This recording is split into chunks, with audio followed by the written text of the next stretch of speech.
Well, after a week and a half of twiddling our thumbs, here we are. We've arrived. Game 1 of the Stanley Cup Finals. Florida Panthers versus the Edmonton Oilers. You know they're both going to be nice and rested because the NHL is determined now, year after year, we're going to need 6, 7, 10 days off in between series. And then even when they're traveling this series, every time they travel, they're giving them an extra day off. So what does that mean? We're probably going to the 4th of July again, just like last year. And as my brother said, he goes, I don't know why you complain. So if they do things your way and this all just wraps up quickly, they took no time in between series and then they play every other day, the series is basically over by now. And then what? What are you doing? What are you watching? And to that, I really don't have a good answer for him. There is nothing to watch. I will not watch any baseball. So I guess he has a good point. So let's enjoy these next 5 weeks of the Stanley Cup Final because that's probably how long it's eventually going to take. But tonight we got this Game 1. And it is a fascinating game because this is the first time we've seen the Edmonton Oilers open up a series at home. They've been on the road every single series. Florida's been on the road every single series, including this one. And Florida, we've seen round 1 against the Lightning and last round against the Carolina Hurricanes. We've seen them come out and just dominate right away. But then the flip side, when you gave them an extended layoff after that Lightning win in 5 games, they came out really slow against the Toronto Maple Leafs, found themselves down by multiple goals. By the time they woke up, it was too late. They lost that game by 1 goal after trailing by 3 goals after like the end of the first period. So is that going to be them again? I don't know, because I think they might be motivated because I've been looking around and all the same people who told me, oh, you got to take the Kings, Andy. Don't overthink it. Do the right thing. This is there. They finally have home ice, the best home record. Edmonton's injured. You cannot take Edmonton this year. Just trust us, Andy. It's going to be the Kings this year.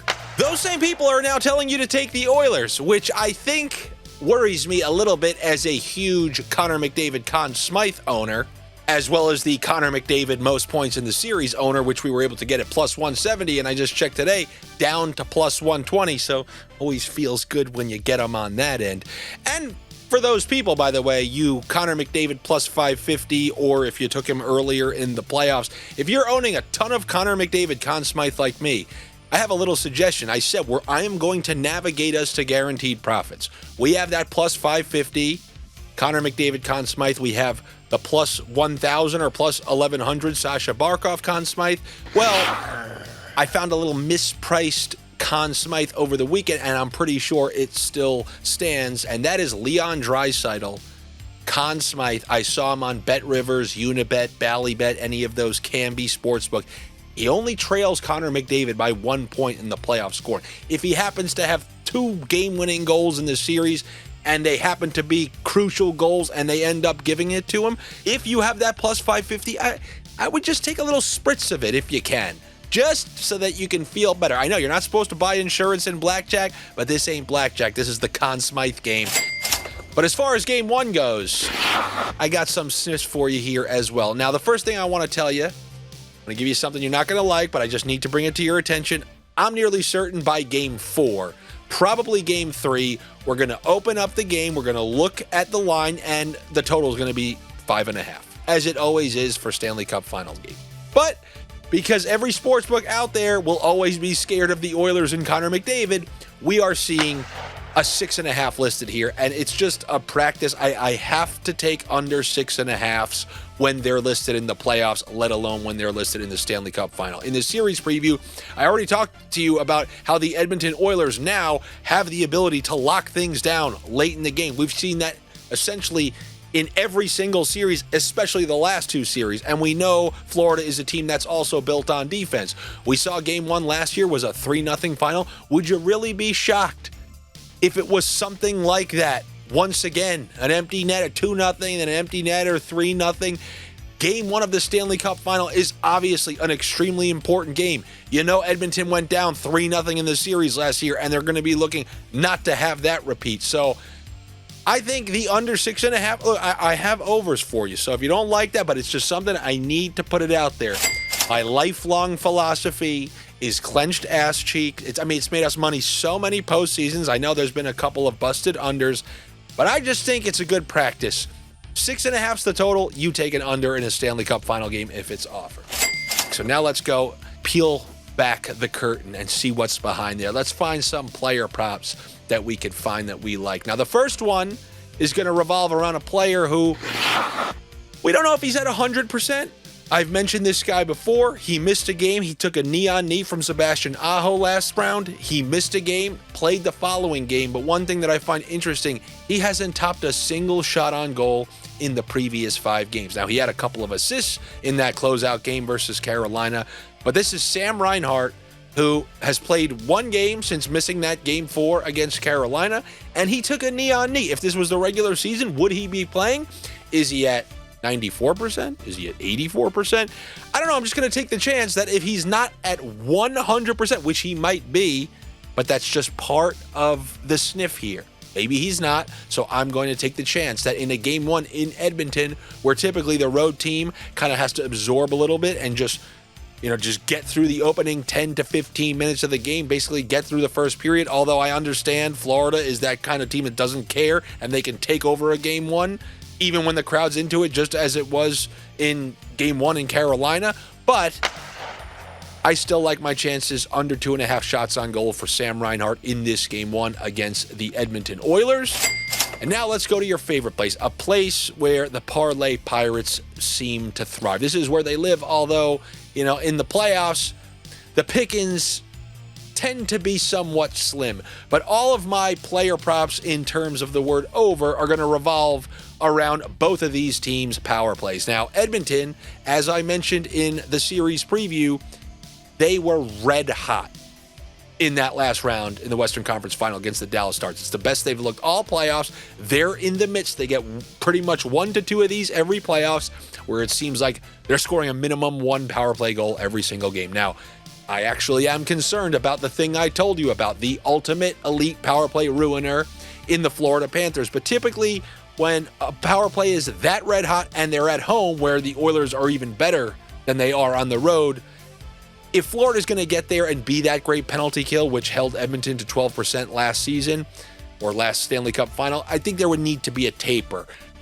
Even if they score earlier in the series, I bet you Florida can find that penalty killing form at home, game 3, game 4. But I'm going to trust that Edmonton's going to continue to find a way on the power play, as they've been doing in every single game in the previous series and a little bit in that LA series as well. The power play was a little bit hot. But we're going to see if they can continue that. And we know in game 1s, they tend to call more penalties earlier in the series. So we could be seeing power plays for both teams. So on the Edmonton side, let's start with a Ryan Nugent-Hopkins assist. We know he's tied to McDavid's wing, so we have McDavid's winger, who we project to be the highest scoring player in this series. We have McDavid's winger on the top line, on the top power play, had pretty much the best series of his career in the last series, although he was held pointless in the last game, but still, he had like 9 points through the first 4 games of that series. Ryan Nugent-Hopkins could be a good bet to find the score sheet here. I will take his assist for plus 120, and then we can do the classics. We can do those 9 to 5 classics, that glazed and chocolate glazed donut from Dunkin' Donuts or Tim Hortons, or I don't know what the classics are, Tim Hortons. Well, let's just call it a Connor McDavid assist with an Evan Bouchard point, and then a Leon Draisaitl point with an Evan Bouchard assist. I'm trusting that power play is going to continue to find the score sheet. And then on the other side, the reason I'm taking a member of the Panthers power play is because the Oilers penalty kill has been, I can't call it an Achilles heel because they haven't been eliminated from the playoffs, but it's been giving them trouble all playoffs long. It's at like 65%. And if that's going to be the case, and they are scoring power play goals and they are conceding power play goals, give me a good value on the Panthers power play. I'm going to go with a guy who's been productive pretty much since he's come back from his suspension, A.Ekblad. He's been playing great. He got them going when he set up that Kachuk goal that got tipped in when they made that comeback against the Carolina Hurricanes in that closeout game 5. He's been playing great, came up with some huge goals against the Leafs. He's been productive pretty much since he's come back, and I'm going to take him for a point against the Edmonton Oilers here. And before I go, I want to give you one. I really like this. This is probably one of my favorites of the series. When I did my series preview, this one wasn't available. Remember last round, I gave you one head-to-head shots on goal bet. And it was, I think, Wyatt Johnston against Rupe Hintz. Wyatt Johnston ended up winning that. So we're 1 for 1. I see one that I really like. Part of the reason that I usually take some of these head-to-head bets like Evan Bouchard versus Heiskanen. I said we essentially have a power play 1 guy against a power play 2 guy. That subtle difference, it makes a huge difference depending on what the odds are. So in this head-to-head shots on goal bet, I'm seeing Brad Marchand, a line 3 power play 2 player, against Gustav Forsling, a 0 power play defensive defenseman who's going to be tasked with covering McDavid all series long. That's going to be the guy who's going to have to draw the McDavid assignment. So when it comes to shots on goal, you can see last round, there are games Brad Marchand had 4 shots on goal.